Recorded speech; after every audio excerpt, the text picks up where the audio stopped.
Hey friends, Lee Hayes here from the Greater Lovell Land Trust. I want to share with you the first 3 chapters of this wonderful book by Katherine Applegate called Wishtree. And then we'll head off into the woods and write our own wishes and hang them from a tree. So bear with me. Chapter 1. It's hard to talk to trees. We're not big on chit-chat. That's not to say we can't do amazing things you'll probably never do. Cradle downy owlets, steady flimsy tree forts, photosynthesize. But talk to people? Not so much. And just try to get a tree to tell a good joke. Trees do talk to some folks, the ones we know we can trust. We talk to daredevil squirrels. We talk to hardworking worms. We talk to flashy butterflies and bashful moths. Birds? They're delightful. Frogs? Grumpy but good-hearted. Snakes? Terrible gossips. Trees? Never met a tree I didn't like. Well, okay, there's that sycamore down at the corner. Yakety, yakety, yak, that one. So do we ever talk to people? Actually talk? That most people-y of people skills? Good question. Trees have a rather complicated relationship with people, after all. One minute you're hugging us, the next turning us into tables and tongue depressors. Perhaps you're wondering why the fact that trees talk wasn't covered in science class during those Mother Nature is our friend lessons. Don't blame your teachers. They probably don't know that trees can talk. Most people don't.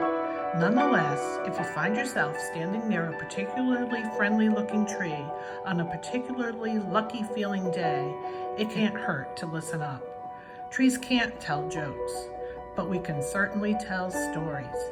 And if all you hear is the whisper of leaves, don't worry. Most trees are introverts at heart. Chapter 2. Name's Red, by the way. Maybe we've met. Oak tree near the elementary school. Big but not too tall.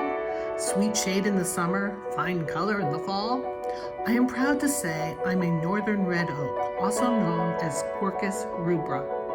Red oaks are one of the most common trees in North America. In my neighborhood alone, hundreds upon hundreds of us are weaving our roots into the soil like knitters on a mission. I have ridged reddish-gray bark, leathery leaves with pointed lobes, stubborn, searching roots, and if I do say so myself, the best fall color on the street. Red just doesn't begin to do me justice. Come October, I look like I'm ablaze. It's a miracle the fire department doesn't try to hose me down every autumn. You might be surprised to learn that all red oaks are named red. Likewise, all sugar maples are called sugar. All junipers are called juniper. And all bogium trees are called bogium. That's how it is in the tree world. We don't need names to tell one another apart. Imagine a classroom where every child is named Melvin. Imagine the poor teacher trying to take attendance every morning. It's a good thing trees don't go to school. Of course, there are exceptions to the name rule. Somewhere in Los Angeles, there's a palm tree who insists upon being called Karma, but you know how Californians can be.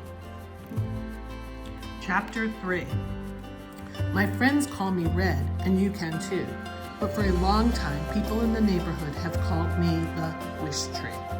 There's a reason for this, and it goes way back to when I wasn't much more than a tiny seed with higher aspirations.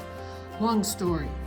Every year, on the first day of May, people come from all over town to adorn me with scraps of paper, tags, bits of fabric, snippets of yarn, and the occasional gym sock.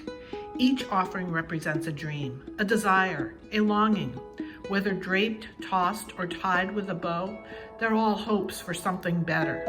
Wish trees have a long and honorable history going back centuries.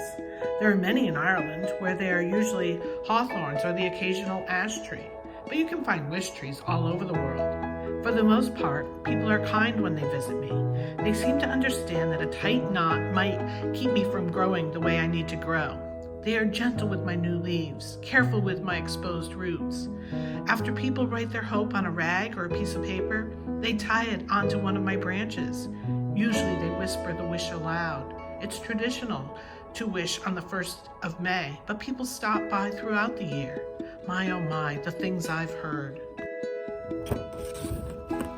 I wish for a flying skateboard. I wish for a world without war. I wish for a week without clouds. I wish for the world's biggest candy box. I wish for an A on my geography test. I wish Ms. Giotoni weren't so grumpy in the morning. I wish my gerbil could talk. I wish my dad could get better. I wish I weren't hungry sometimes. I wish I weren't so lonely. I wish I knew what to wish for. So many wishes, grand and goofy, selfish and sweet. It's an honor, all the hopes bestowed upon my tired old limbs. Although by the end of May Day, I look like someone dumped a huge basket of trash on top of me. That's where we're going to stop, my friends. And if you have a scrap of paper, or I just happen to have this material, a piece of ribbony material, and maybe a Sharpie, you can write your wish and tie it to a tree. So we're going to head outdoors now, and I am going to do the same thing. Join me. This is the bark of red in my yard. It's a big old tree. And there are no lower branches to tie anything on, so I won't use this. But I did want you to see how the bark even has some red in between. So you've got these big ridges and all that beautiful red. Below, lots and lots of acorns. Some that the deer and the porcupine and the squirrels have enjoyed, and some that are still here, and who knows, they may become oak trees. Red was talking about his leaves and how they're pointed, bristly at the tips. You can sort of see that on this dried up one that I found. So I'm not going to use an oak tree because the ones in my woods are much too tall, but I am going to use a beech tree to hang my wish on. And I thought this beech might be just the right one. Let's look at its leaves that are still clinging, and some of you know that word marcescent means withering, and so they cling until the new leaves push them off, which will be in about another month or two. You can see the buds. You can hear the birds. The crows are above me somewhere, flying overhead, yelling at someone. I hope it's not me. So yeah, this will be my tree. And you know what? I'm thinking that for at least the next 2 weeks, I'm going to hang a wish on this tree every day. And we will call this tree Beech.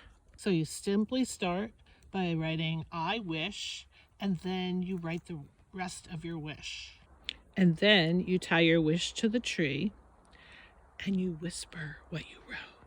I wish that Alan, Shep, Pat, Hannah, the buds, and I will be well. That's all there is to it. I hope you can take some time to go out and find a tree, whether it's red or beech or sugar or any of your other friends out there in the woods, and share a wish with them. Take care, friends. Be safe. Be well.